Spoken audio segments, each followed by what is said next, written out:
This video is going to tell you about the revelation principle, which is one of the core ideas that makes mechanism design possible.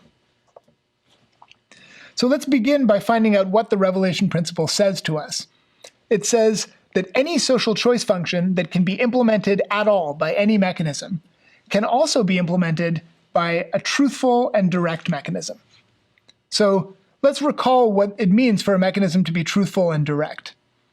We say that a mechanism is direct if it works by having all of the agents simply make a single declaration. You can think of it as writing something down on a piece of paper, giving that to the person who runs the mechanism, and having some decision be made. An indirect mechanism, in contrast, might have a whole sequence of actions and information revelation and subsequent actions that depend on that information revelation, multiple actions by different agents. An indirect mechanism is essentially any sort of imperfect information Bayesian extensive form game. In contrast, a direct mechanism is a simultaneous move Bayesian game. So it's kind of like the sort of Bayesian version of a normal form game. Now, a mechanism is truthful, a direct mechanism is truthful, if the equilibrium strategy for every agent is, when they have to write something down on that piece of paper, is just to write down all of their private information. So simply to declare what their type is. So a truthful mechanism gives agents the very easiest strategic problem that they can have. Agents are asked, write me down something on the piece of paper, and the agents say, all right, I'll tell you all of my secrets. I'll just reveal everything to you on the piece of paper, and you go off and make a decision based on that. And what the revelation principle tells us, kind of surprisingly, is that if I can implement a social choice function in any complicated way, I can also implement it in this very simple, truthful, direct way. So let's see how this works. I start with an arbitrary non-truthful mechanism, which indeed may be indirect. So let me draw it here. So what happens is all of the agents have some types because we're in a Bayesian game setting. Then they each take some strategy, which is a function of their types, that tells them how to behave inside this mechanism. And then some complicated thing happens in here. Maybe we have information revelation. There's all kinds of repetitions of agents acting multiple times. And then in the end, eventually something happens. The mechanism decides an outcome. Well, recall that we can look at this whole thing as being a game, right? In the end, this is just a mapping from agents' types and strategies into some outcome that the agents have utility for in the end. And so I can think about an equilibrium of this game. It's just some Bayesian game. And so I can think about these S's all being in equilibrium with each other.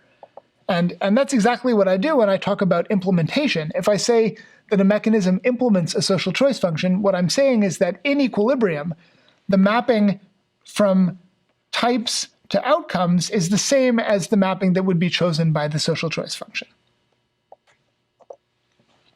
Well, here's the punchline. I want to show that I can make a new direct mechanism which is truthful. And here's how I do it. I take the original mechanism and I kind of embed it in this new mechanism here. So what I do is I say, I'm going to make a new mechanism whose action space is the same as the type space. So I'm going to ask each of the agents, tell me what your type is. And of course, the agents can do whatever they want. They don't necessarily tell me the truth, but they tell me something. And then I take that type that they've declared. So let me, first of all, give a name to that. So I'll call that policy that agent I has for declaring his type to me, his strategy S prime I, which is a function of his true type, right? So he has some way of deciding based on his type how to reveal something to me. So he'll come up with some type, which is a function of the real type that he has, but maybe it's not the truth. Maybe he'll tell me something else. I'll then take whatever he declares to me, and I'll believe him that that's his type, and I'll stick that into S, the strategy profile that we had before, which is our previous equilibrium in the original mechanism. So I'll take that type, I'll then figure out what strategy he would have played in the original mechanism if his type had been what he declares to me. and then I'll simulate the original mechanism. So if it's indirect, inside this new mechanism, I'll kind of run a simulation of the new mechanism. I'll figure out what the original mechanism would have done if everybody had played their declared types under the strategies that were previously in equilibrium, and I'll figure out what the outcome is, and I'll make that the outcome of the new mechanism. Well, I want to claim that this new mechanism is truthful. You can see that it's direct by construction. I want to claim that it's truthful, and this should be kind of easy to see. It's truthful by exactly the same argument that S was in equilibrium. So if this mechanism isn't truthful, that would mean that S wasn't in equilibrium. Why? Because it would mean, if this mechanism isn't truthful, then I want to declare some type here that isn't my real type. And if I'm declaring a type that isn't my real type, that means I'm changing the strategy that I would have played in the original mechanism. I would have preferred to also, if I lie to the mechanism here, I would have preferred to lie to myself in the original mechanism so that I would effectively be playing a different strategy than I was playing before. And of course, the whole idea of an equilibrium is that nobody can gain by changing their strategy. So if I wouldn't have wanted to lie to myself in the original mechanism and change my strategy, nor would I want to lie to the mechanism now, because it's already playing a strategy for me that's in equilibrium for the original mechanism. And of course, that being the case, it chooses the same outcomes as the original mechanism. So kind of the slogan for the revelation principle is that the agents don't need to lie in this new mechanism because the mechanism already lies for them, right? We don't actually feed their real types into the original mechanism. Instead, we already apply this strategy of their types just in the way that they were doing before. And given that the mechanism is going to do such a good job of lying for me just in the way that I would have wanted to lie, there's no reason for me to lie again, right? The mechanism is acting kind of as my proxy. The mechanism is doing just what I would like to do, if only I tell it the right thing. And so I should tell it the right thing. That's the idea of the revelation principle. So there's one kind of technical concern to mention here, which is that the set of equilibria is not always the same in the original mechanism and the revelation mechanism. The revelation mechanism, of course, has the original equilibrium we're interested in. That's just what I've shown you. But it could actually introduce new equilibria, which we don't like. It's a bit of a technicality, but it's worth telling you. But let me give you the high-level point here, which is that the revelation principle really is important for mechanism design. So why? What is it good for? Well, there's kind of three ways to see it.